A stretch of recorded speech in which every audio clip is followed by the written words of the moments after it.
안녕하십니까. 제 이름은 김창입니다. 오늘은 2020년 11월 26일이고, 제가 이번 동영상을 찍게 된 이유는 제 채널에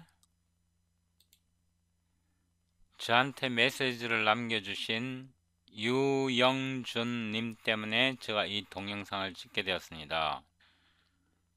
유영준님께서 다시 강의해 주셔서 감사합니다 라고 짧은 글을 남기셨는데, 이렇게 짧은 메시지가 저한테는 굉장히 큰 힘이 되었고, 제가 마음을 바꾸게 된 이유입니다.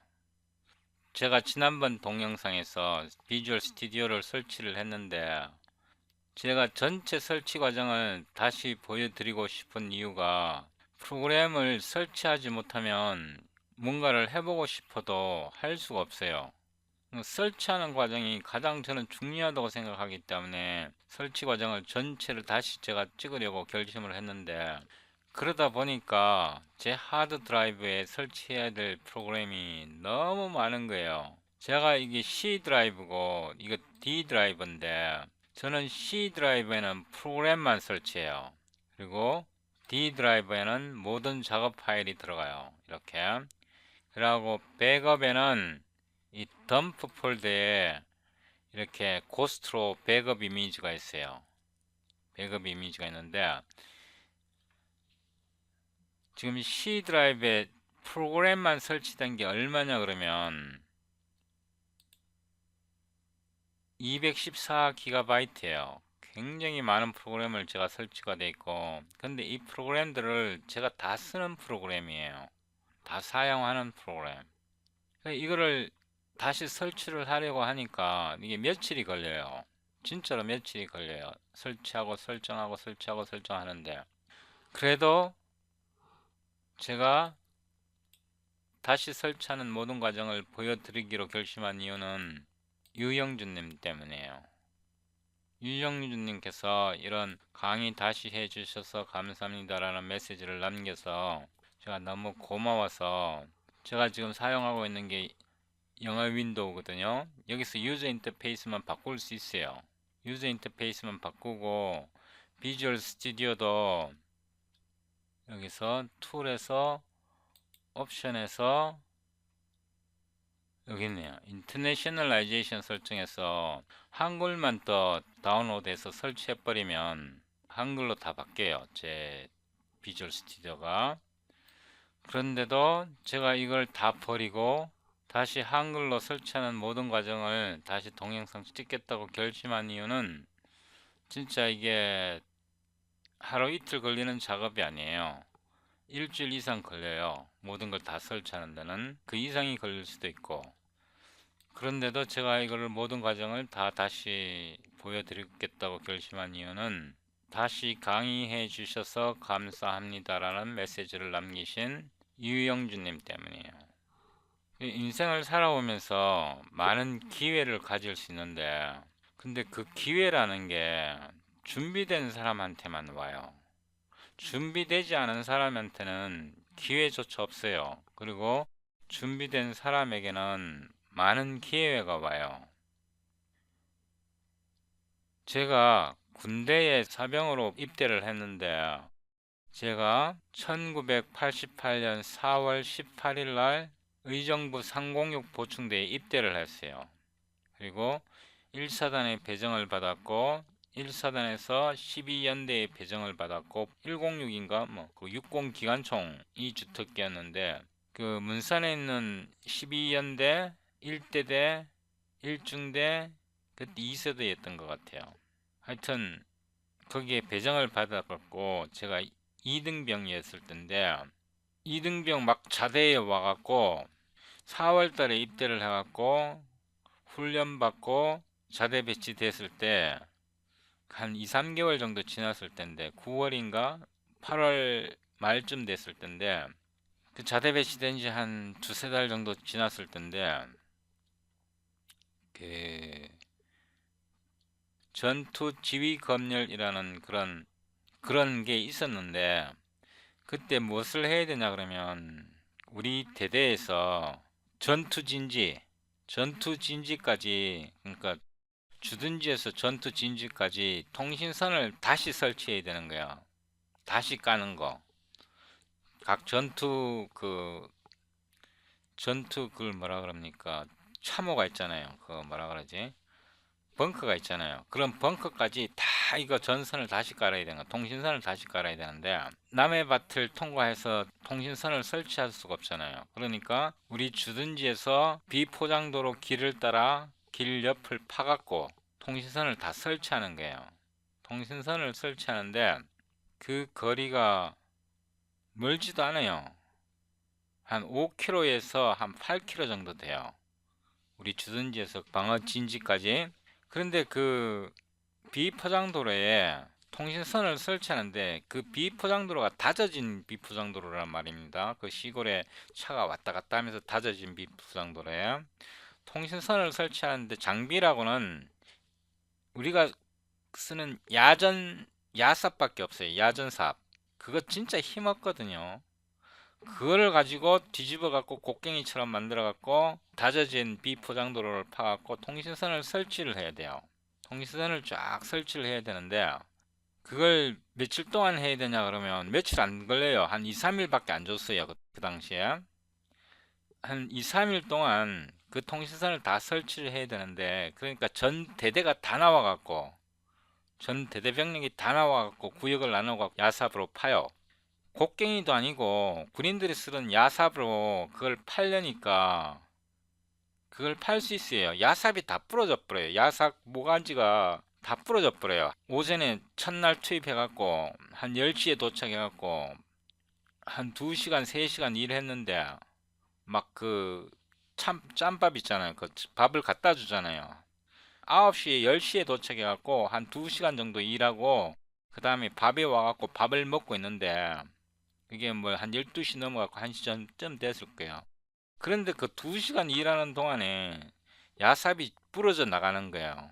야삽으로 다져진 길을 팔려니까 팔 수가 있겠어요. 하고 지금 비상이 걸렸어요. 이틀 3일 동안은 도저히 팔 수가 없거든요. 장비도 없고 아무것도 없어요. 우리가 가진 건 야삽밖에 없어요. 대대장 왔다 갔다 하고 찝스 타고 계속 그 돌아다니면서 진행 상황이 어떻냐고 계속 중대장들한테 수시로 묻고 중대장도 같이 와서 같이 파는 거예요. 그래서 그리고 중대장의 얼굴이 시뻘게 있어요. 도저히 이건 팔 수가 없다 이런 상황이었는데 밥을 먹고 다시 이제 우리가 다시 야전삽을 갖고 그 중대장이 인사기 시켜 갖고 곡괭이 좀 구해오라고 없으면 좀 사오라고 이렇게 보냈어요. 곡괭이 사오라고 이렇게 얘기를 했어요. 그 상황인데 한 2시 3시쯤 됐는데 그 야전삽으로 막 통신선을 설치하려고 그 다져진 길을 파고 있는데 미군 포크레인 한 대가 저 멀리서 오는 거예요. 그 다져진 길에 쭉 오는데 보니까 제가 작업하고 있는 거기까지 왔어요. 그때 제가 2등병이었는데 제가 그때 무슨 배짱이었는지 저도 기억이 안 나요. 하여튼 2등병이었는데 저도 모르게 미군 포크레인을 막았어요. 지나가고 있는 걸 막은 게 아니라 손 들고 세웠어요. 세워갖고 거기 어떤 미군이 내리더라고요. 그때 제가 영어를 잘했던 게 아니거든요. 떠듬떠듬 하던 그런 영어였는데 그 미군한테 제가 뭐라고 설명을 했냐 그러면 보시다시피 우리가 지금 이 통신선을 설치를 하고 있는데 우리 장비가 이 모양이라 우리가 설치를 할 수가 없다고 우리가 이거를 이틀 3일 내에 끝내야 되는데 좀 도와줄 수 있냐고 포크레인 타고 있던 미군한테 얘기를 했어요. 그랬더니 그 미군이 뭐라 그러냐 그러면 잠깐 기다려 보라고 내가 결정할 수 있는 일이 아니라고 그러더니 무선을 날리더라고요. 무선을 날리더니 그러면서 얘기하고 나서 나한테 하는 말이 자기들 캡틴이 곧 오니까 자기들 캡틴한테 얘기했는데 자기들 캡틴이 오겠대. 캡틴이 대위거든요. 자기들 그러니까 이제 그 공병대 대위겠죠. 자기들 캡틴이 오니까 캡틴 오면 다시 한번 얘기해 보라고 그러고 그 자리에 섰어요. 올 때까지 캡틴이 올 때까지. 그리고 캡틴이 왔는데 캡틴이 온다고 이제 포크레인이 앞에 한 대 서 있고, 근데 뒤에서도 네 대, 세 대가 더 따라오더라고요. 그 비포장도로요. 그런데 그런 상황이 되니까 이제 소대장이 저한테 묻는 거예요. 저는 이등병이었고 무슨 상황이냐고. 미군들한테 이거 땅 좀 파달라 그랬다고. 그리고 그 얘기를 하니까 소대장이 또 중대장한테 또 통신을 했어요. 무전기 있잖아요, 그죠? 무전 쳐갖고 우리 중대장 또 왔어요. 그리고 한 30분 좀 더 지나갖고 그 미군 찝차가 한 대 쭉 오는데 그 사람이 대위였던가 봐요. 그 대위가 곧 자기들 그 뭐라 그러나 메이저가 온대요. 메이저가 뭐냐 그러면 한 소령쯤 돼요. 자기들 그 메이저가 오는데 그 그러더니 또 다시 찝차가 한 대 또 왔어요. 이번에 온 거는 누가 왔냐 그러면 그 미군 부대 메이저가 소령이에요, 아니면 대령이에요. 하여튼 그 사람이 우리 연대장이랑 같이 왔어요. 이번에는 미군이 우리 한국군 우리 연대장이랑 같이 왔다고. 같이 와갖고는 두 분이 얘기를 하더라고요. 두 분은 아는 사이였던 거예요. 우리 부대 연대장이랑 미군의 메이저랑 아는 사이였던 거예요. 그래갖고 그 사람들이 길을 봐주기로 했어요. 그 우리 통신선을. 그 메이저가 나한테 하는 말이 자기랑 이 연대장은 잘 아는 사이라고. 그 연대장도 그 저한테 언제 왔냐고, 언제 우리 부대로 들어왔냐고, 언제 12연대로 들어왔냐고 이렇게 묻고, 그 뭐 하여튼 이름이 뭐냐고, 제 이름이 뭐냐고 묻지는 않았던 것 같아요. 저보고 이제 김이병 그랬던 것 같아요. 저를 기억하게 된 거죠. 그러다가 그 일로 그 한 5, 6km 되는 그 다져진 비포장도로를 그 미군 포크레인 4대가 파는데 얼마 안 걸렸어요. 그날 저녁까지 팠던 것 같아요. 4대의 포크레인이 반나절 오후, 그날 오후 쭉 계속 팠던 것 같아요. 파갖고 그 통신선은 다 묻었어요. 우리는 쉬고.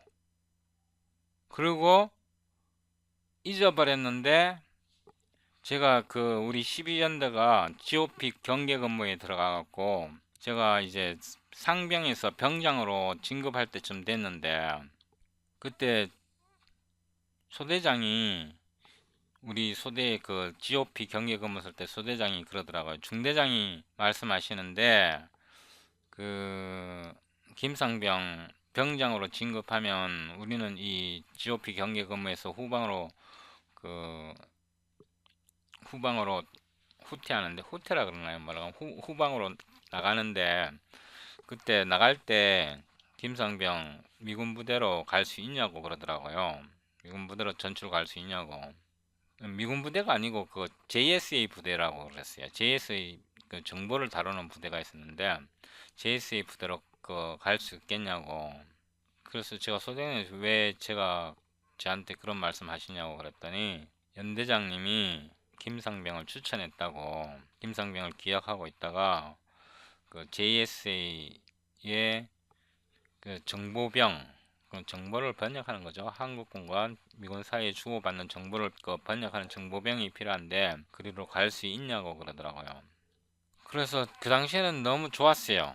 뭐 미군 부대에 가서 근무는 미군 부대에서 하게 된다 그러더라고요. 미군 부대에 가서 근무를 하는데 그것도 이제 뭐 제대할 때까지 뭐 얼마 안 남았던 기간이었거든요. 한 12, 3개월 정도 남았을 텐데 한번 생각은 해보겠다고 그랬어요. 그리고 또 연락이 없었어요. 아무 연락이 없다가 제가 1990년 1월 초순이었던 것 같아요. 1월 초순 어느 날 눈이 펑펑 내리는 날 제가 그 철제 근무를 쓰고 있었는데 김병장 들어오라 그러더라고. 그 초수로 이거 인터컴인가 그게 와갖고 김병장 그 전출 준비 다 됐으니까 군장 그 빨리 들어와서 내 물건 그러니까 제 개인 소지품 있잖아요. 개인 소지품 빨리 챙기라고 연대장님이 일로 오신다고 그러고 그 연락이 왔어요. 그러면서 저기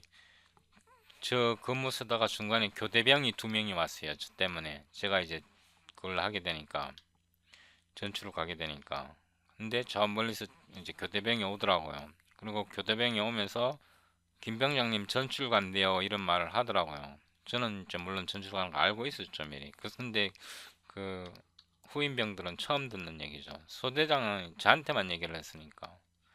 그러고 가니까 막사 앞에 벌써 연대장 찌차가 들어와 있는 거예요. 연대장 찌차 들어와 있고, 뭐라 그러나, 우리 소대원들이 다 나와 있는 거예요. 그날 눈도 엄청 왔어요.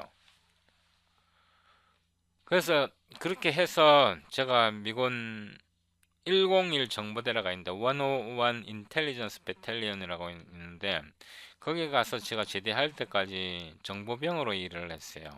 정보병으로 일하면서 그게 제가 제대 10개월 남겨두고 했어요. 제대 10개월 동안 그 미군 부대에서 정보병으로 일한 게 제가 영어를 배운 아니죠. 영어를 외국인에게 배운 처음이자 마지막이에요. 10개월 동안 미군들랑 같이 근무하면서 영어를 배웠던 거예요. 제가 이런 말씀을 드리는 이유는 여러분이 제 채널에서 프로그래밍을 배우고 수학을 배우시면 여러분은 준비가 되는 거예요. 어떤 준비를 갖춰주는 거예요. 기회가 왔을 때 꽉 잡을 수 있어요. 근데 적극적이라야 돼요. 예를 들어서 유영준님처럼 이렇게 적극적인 분들은 기회가 오는 게 아니라 기회가 많이 와요. 인생을 살아가면서 많이 오는데 적극적이지 않고 뒤로 숨는 사람들은 이런 기회 없어요. 그 사람들은 숨어버리기 때문에 그 사람이 있는지조차도 몰라요. 다른 사람들은 그 사람의 존재를 느끼질 못해요. 다른 사람들이. 그러니까 저를 적극적으로 이용을 하세요. 제가 또 한 가지 말씀드리고 싶은 거는 제가 영어로 동영상을 찍으면서 가끔 네이티브들이 저한테 그런 메시지를 남겨요. 댓글 남기는데 뭐라고 남기냐 그러면 동영상은 재밌게 봤는데 듣고 나니까 기분 나쁘다 이런 메시지를 정확하게 2번 남긴 걸 봤어요. 다른 사람들이. 저는 잘 못 알아들었어요. 처음에는 고맙게 봤는데 재밌게 봤는데 듣고 나니 기분 나쁘다. 이게 무슨 말인가 이렇게 생각을 했는데 그 말을 한 2번 정도 들으니까 스트레스가 쌓이더라고요. 그게 뭐냐 그러면 제 말투에 그러니까 영어로 말할 때 말투에 we have to 또는 you should 이런 표현이 굉장히 많았었어요. 대부분 그래요. you should 또는 we have to 이런 표현이 영어에서는 굉장히 강압적이라 그러더라고요. 표현 자체가. 근데 그걸 저는 몰랐던 거죠. 왜냐하면 뭐 외국인이랑 같이 생활을 하면서 영어를 배운 게 아니고 외국에 나가서 영어를 배운 게 아니고 진짜 미군 부대에 10개월 동안 있는 동안 영어를 배운 게 다고 외국인이랑 생활해 본 거는 물론 번역 일은 많이 하지만 번역해서 다루는 거는 제가 다루는 건 대부분 기술 문서고 외국인이랑 얘기할 때도 뭐 기술적인 거 얘기하지 그런 얘기는 잘 안 하니까. 그런데 이 레즐리라는 분이 동영상을 제가 어떻게 알게 됐어요. 그래서 이분은 아직 구독자가 1000명이 안 돼요. 구독자가 1000명이 안 되니까 내가 이분 동영상 몇 개를 봤는데 굉장히 품이 있고 좋은 영어였어요. 그래서 몇 개를 보다가 제가 이분한테 댓글을 남겼는데 뭐라고 남겼냐 그러면 제가 4년 동안 영어로 동영상을 찍었는데 영어는 1도 안 늘었다. 이제 영어 포기하겠다. 이런 얘기를 남겼더니 이분이 제 채널에 들어와서 보고 저한테 제 동영상을 평가해달라고 메시지를 남기지도 않았어요. 남기지도 않은데 제 동영상을 보고 영어가 굉장히 고차원적이고 어휘력도 높고 다 좋은데 너무 공격적이래요. 제 말투가. 이분이 단 동영상 제 거 몇 분만 보고 그 말씀을 남겨뒀더라고. 내 말이 너무 공격적이다 그러면서 내 동영상 중에 이걸 봐라 이렇게 메시지가 남겨져 있더라고요. 만약 이분이 구독자가 1000명 미만이니까 제 메시지를 제 댓글을 보고 저한테 제 동영상 들어가서 보고 답장을 했지. 이 레즐리 선생님이 예를 들어서 뭐 구독자가 뭐 10,000명이 넘어간다든가 뭐 3만 명, 4만 명이 된다든가 하면 이분이 제 댓글에 답장을 할 수 있겠어요? 못하죠. 어떻게 답장을 해요? 그 많은 사람들이 댓글을. 제가 말씀드리고 싶은 거는 전문가들한테 도움을 받으려면 제가 전문가라는 뜻은 아니라 그분들한테 댓글을 남기고 좀 도와달라고 이렇게 요구하면 웬만하면 도와드립니다. 웬만하면 도와드리는데 많은 사람들은 무슨 이유인지 모르겠지만 그냥 그 댓글도 남기지 않고 말도 하지 않고 뭐 그냥 유령이라 그러나요? 유령처럼 행동하시는 분들이 있는데 그런 분들은 뭐다 그렇다는 게 아니고 귀에 얻기가 굉장히 어려울 수 있어요. 제가 2등병 때 아무것도 저도 영어도 못하면서 그 당시에는 아무 생각이 없었던 것 같아요. 내가 저 포크레인을 잡아갖고 이 길을 팔면 일이 쉬울 거다. 그 생각 하나밖에 없었던 것 같아요. 그 사람이 미군인지 미군이 아닌지 한국군인지 관계없이 미군이면 더 설득하기가 쉬울 것 같으니까 그렇게 잡았겠죠. 제가 그 순간에 그걸 잡지 않았다 그러면 저는 평생 영어를 제대로 배워볼 기회가 없었을 거예요. 미군이랑 10개월 근무하면서 제가 영어가 굉장히 많이 발전하게 된 거는 이미 제가 그 미군과 말하기 전에 그 미군 부대에서 10개월 동안 근무하기 전에 문법과 영어가 어느 정도 갖춰져 있었던 거예요. 말할 기회가 없었을 뿐이지 이미 많은 문장을 외우고 있었어요. 많이 외우고 있던 게 그 미군들을 대상으로 10개월 동안 근무하면서 연습해 볼 기회가 된 거예요. 그래서 그 후로도 영어를 쭉 할 수 있게 되었어요. 그래서 이분한테 제가 그 메시지를 남겼더니 이분 구독자가 몇 명이 안 되니까 쟤한테 얘기를 해주는 걸 딱 듣고 나니까 단 몇 분만 보고도 제 문제점을 다 파악을 할 수 있어요. 전문가들은 다른 사람 보면 그 사람의 문제가 뭔지 딱 한 번만 보고 내 말은 그 사람의 문제를 말하는 게 아니라 그 사람이 한 예를 들어서 리즐 이분이 제 영어를 들으면 리즐 이분은 영어의 전문가니까 제 영어의 문제점을 바로 찝어낼 수 있어요. 이 사람은 전문가니까. 그렇지 않으면 제 영어의 문제점을 못 짚는 거죠. 그래서 저를 확실히 이용하세요.